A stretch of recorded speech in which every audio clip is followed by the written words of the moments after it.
तो जाता कहां है ये पैसा? हम तो इनकम टैक्स में दे रहे हैं, हम तो सेंट्रल एक्साइज में दे रहे हैं, हम तो रोड टैक्स में दे रहे हैं, उसमें कोई कमी नहीं कर रहे हैं। सरकार हर साल बढ़ाती जा रही है, हम बढ़ा हुआ टैक्स भी दे रहे हैं।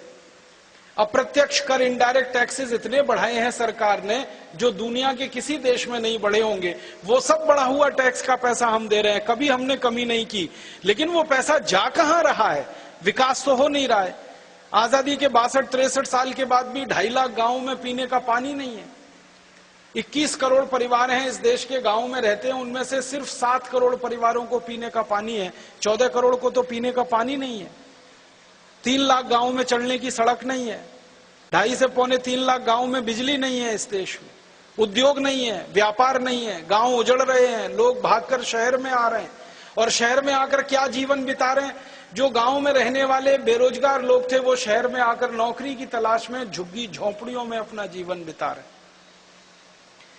हमारे बड़े बड़े शहरों में झुग्गी झोंपड़ियां बढ़ रही हैं। बंबई है, दिल्ली है, मद्रास है, कलकत्ता है, ऐसे सारे बड़े शहरों की 65% आबादी झुग्गी झोंपड़ी में रहती।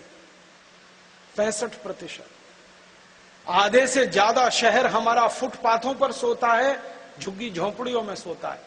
उन झोंपड़ियों में लोग रहते हैं जहां बारिश का पानी टप टप टपकता रहता है। उन झुग्गी झोंपड़ियों में लोग रहते हैं जहां कीचड़ में कीले बिलबिलाते रहते हैं। उन झुग्गी झोंपड़ियों में जहां आप नहीं जा सकते नाक पर रूमाल रखे बिना, वहां लोगों की पीढ़ियां दर पीढ़ियां गुजर जाती हैं। शादियां होती हैं, बच्चे होते हैं उन्हीं झुग्गी झोंपड़ियों। इन झुग्गी झोंपड़ियों में रहने वाला है कौन? तो पता चला गांव का विस्थापित किसान, मजदूर, कारीगर, जिसको गांव में कोई काम नहीं मिला वो शहर में आ गया। कुछ रिक्शा चलाने के लिए, रेहड़ी लगाने के लिए वही है जो रहता है।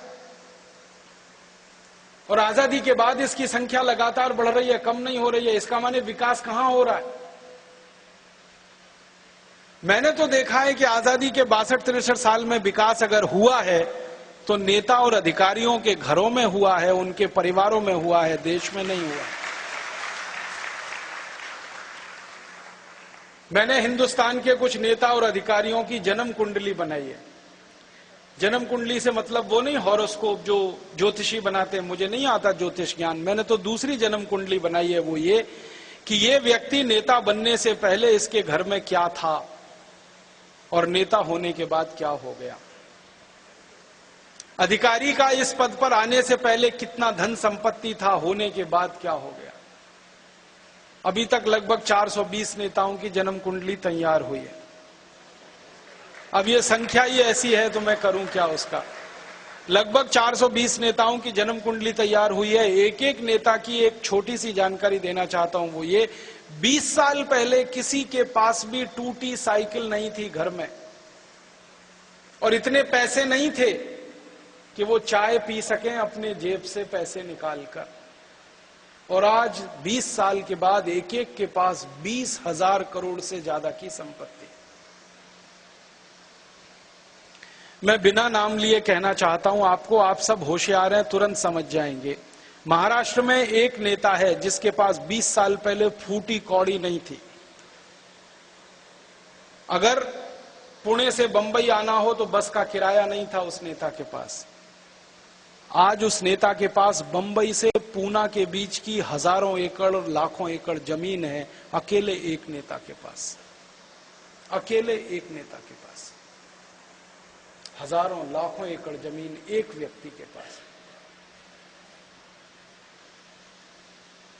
20 साल पहले एक नेता था मुंबई में, दादर रेलवे स्टेशन पर भाजीपाला बेचता था। भाजीपाला समझते, पालक, मेथी वगैरह वगैरह।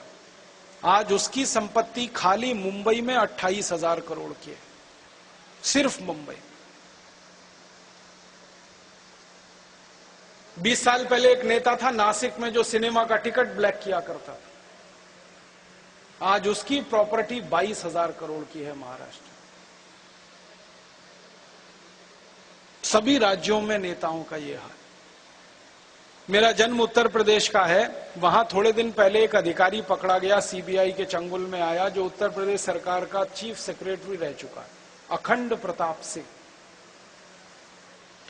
उसके घर में छापा पड़ा, 480 करोड़ रुपए की संपत्ति निकली। मैंने अखंड प्रताप सिंह का वो यूपी कैडर का आईएएस कैडर का अधिकारी रहा, तो कैडर की फर्स्ट पोस्टिंग से लास्ट पोस्टिंग तक की पूरी तनख्वाह जोड़ दी मैंने, वो 84 लाख रुपए बैठती है। उसके पास 480 करोड़ की संपत्ति कहां से है?